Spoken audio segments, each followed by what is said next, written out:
আমি দেখতেছি। তিসারাকে কি বললেন? Give me strike.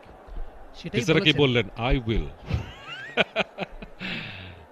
7 নম্বর 50 পেয়েছেন বিপিএল ক্যারিয়ারে। তার স্ট্রাইক রেটটা যদিও 121, কিন্তু আজকে কিন্তু অবিশ্বাস্য ব্যাটিং করছেন। তিসারা কি ক্যাচ দিলেন? তিনি কথাটা রাখেন নাই। কথা রাখলেন না, নিজের উইকেটটাই দিয়ে গেলেন এই যে নাকি? কথা দিয়ে কথা না রাখলে মঞ্জুর ভাই এরকমই কিন্তু হয়। ঠিক তাই, তাই তো মনে হচ্ছে। অবশ্য ফিল্ডার কিন্তু কোনো উদযাপনের মধ্যে যাননি। কনফিউজড হয়ে গিয়েছিলাম যেটা বাম্পস কিনা, বলটা মাটি নিল কিনা, কারণ আমরা কিন্তু ক্যামেরা অ্যাঙ্গেলের ব্যাক ভিউ থেকে দেখেছি এবং একদম সরাসরি দেখেছি মাঠের একেবারে দূর প্রান্তের। হ্যাঁ, একবার চেক করা হচ্ছে যে সিদ্ধান্তটা, ক্যাচটা ক্লিয়ারলি টেকেন কিনা। ডিসিশন পেন্ডিং স্টিল নাও।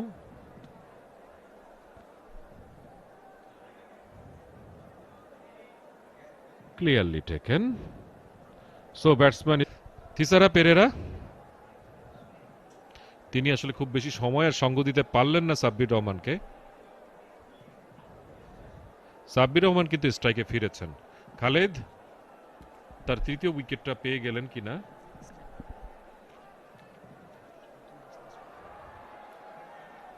তৃতীয় উইকেটটা পেয়ে গেলেন এবং এই কারণে স্ট্রাইক থেকে দূরে আর কি সাব্বির রহমান। না, বল যখন হাওয়ায় ছিল তখন দুজন ব্যাটসম্যান দুজনকে ক্রস করেননি। আইসিসির নিয়মের একটা হয়েছে আসলে খুব রিসেন্টলি, এবং সেই জায়গাটাতে নতুন ব্যাটার যে সময়টায় ব্যাটিং করতে নামবেন, ক্রিস ক্রস হোক কিংবা না হোক, সেক্ষেত্রে ডেফিনেটলি সেই জায়গাটা নতুন ব্যাটারই স্ট্রাইকটা ফেস করবেন। আইসিসির নিয়ম নীতিগুলো মঞ্জুর ভাই এত ফ্রিকোয়েন্টলি পরিবর্তন হয়, এমসিসির লগুলোতে এত ঘষা মাজা, এত কাটাছেড়া। আজকে কিন্তু একটা নিয়ম নিয়ে বেশ কিছু কনফিউশন তৈরি হয়েছিল রংপুর রাইডার্সের ম্যাচে, অবস্ট্রাক্টিং দ্য ফিল্ড জনিত, এবং সেই জায়গাটা আমরা দেখতে পেয়েছিলাম যে কাজী নুরুল হাসান সোহান তিনি একটা অবস্ট্রাকশন তৈরি করেছিলেন বলে আম্পায়ারের কাছে মনে হয়েছিল শেখ মেহেদির একটা শটে, এবং সেখানে অবস্ট্রাক্টিং দ্য ফিল্ডে নুরুল হাসান সোহান আউট হন নাই, আউট হয়েছেন সেই জায়গাটায় শেখ মাহাদি হাসান, যিনি মূলত স্ট্রাইকটা করেছেন। আমরা আউটটা দেখছি, এলিভেশনটা ঠিকঠাক মতো পাননি, ওয়াইড আউটসাইড অফ স্টাম্প একটা বল করা হয়েছিল, সেই জায়গাটা ফিল্ডার দৌড়ে এসে সামনে ক্যাচটাকে নিয়েছেন। চালিয়েছেন ওখানে ফরমানুল্লাহ, একটি রান অবশ্য পাবেন। 148। খালেদ আহমেদ আজকে ভালো বোলিং করছেন, তার পুরস্কারও কিন্তু তিনি পাচ্ছেন। 3 উইকেটের দেখা তিনি পেয়েছেন।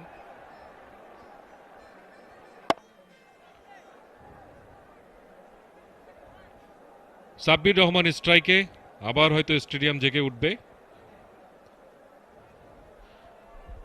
খালেদ আহমেদ সমত অ্যারাউন্ড দ্য উইকেট যাচ্ছেন। অ্যারাউন্ড দ্য উইকেট গিয়ে ওয়াইড ইয়র্কার করার ট্রাই করবেন কিনা, আমরা সেই জায়গাটা দেখতে পাচ্ছি যে ফিল্ডারটা মূলত স্কোয়ার লেগ অঞ্চলে ছিলেন, সেই ফিল্ডারটাকে শর্ট এক্সট্রা কাভারে নেওয়া হয়েছে।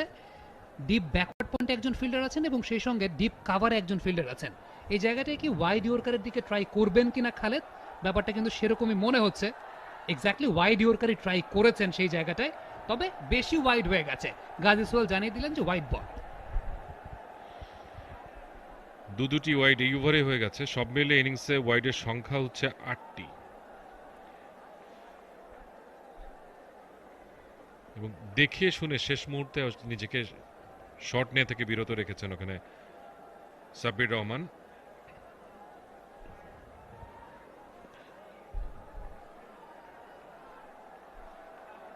সাব্বিরের স্ট্রাইক রেট 264। খেলেছেন বল কিন্তু হাওয়ায়, মিড অফ যাচ্ছে এবং dropped. Fortune favours the brave. এবং সাব্বির নিজের উপর একটু বিরক্ত হলেন, নিজের উপর একটু বিরক্তিও প্রকাশ করলেন যে আমি এটা কি খেললাম। যাচ্ছে খালেদ আহমেদের দিন, তিনি চৌদ্দ উইকেটে দেখা পেতে পারতেন এবং তিনি আর কেউ নন, সাব্বির রহমান। কিন্তু ওখানে মিড অফে অনেক উপরে গিয়েছিল বলটা, অনেকক্ষণ আকাশে ছিল এবং দুজন ফিল্ডার ছুটছিলেন ওখানে, শরীফুল ইসলাম এবং শামীম পাটোয়ারি ছুটে আসছিলেন। ফ্লাড লাইটের আলো কোনো ঝামেলা করেছে কিনা সেই জায়গাটাতে শরীফুলকে জানি না, তবে এরকম একটা রেগুলেশন ক্যাচ যখন ছেড়েছেন সে প্রশ্নটা আসতে পারে। একটা রান পেয়ে গেলেন, এবং যখনই একটা করে রান পাচ্ছেন ওই সাইডের ব্যাটার, ক্রাউড কিন্তু আরো দুটা বল পাবেন, দুটা বল থেকে দুটা 6 হবে কিনা। সাব্বির কিন্তু 66তে ড্রপড হয়েছেন এবং অনেক উপর থেকে পড়েছে শরীফুল, সেই জায়গাটা একটা রেগুলেশন ক্যাচই বলবো। তবে রেগুলেশন ক্যাচটার সেই জায়গাটায় ধরতে পারেন নাই। অনেক সময় কিন্তু প্লেয়াররা এই কমপ্লেনটা করেন যে ফ্লাড লাইটে খানিকটা ডিসিভিং ফ্যাক্টর তাদের জন্য তৈরি হয় কিনা, এক ধরনের ইলিউশন তৈরি হয় কিনা। ইনফ্যাক্ট আইপিএলে পাঞ্জাবের যে হোম ভেন্যু ধর্মশালা, সেখানেও কিন্তু একটা কমপ্লেন একবার প্লেয়াররা করেছিলেন যে ফ্লাড লাইট একটু নিচুতে অবস্থান করায় অনেকটা ফ্লাড লাইটের লেভেলটাই সমস্যা করে। 1 রান, এই বল থেকে রান পাবেন না। অনেকক্ষণ পর সাব্বির মানে ব্যাক টু ব্যাক 2টা সিঙ্গেল নিলেন, একটু অবাকই লাগছে এখন। এবং দারুণ ওভার যাচ্ছে, কিন্তু একটা উইকেট পতন হয়েছে এবং প্রথম 5টি বল থেকে মাত্র 6টি রান কনসিড করেছেন, যার মধ্যে আবার দুটো ওয়াইড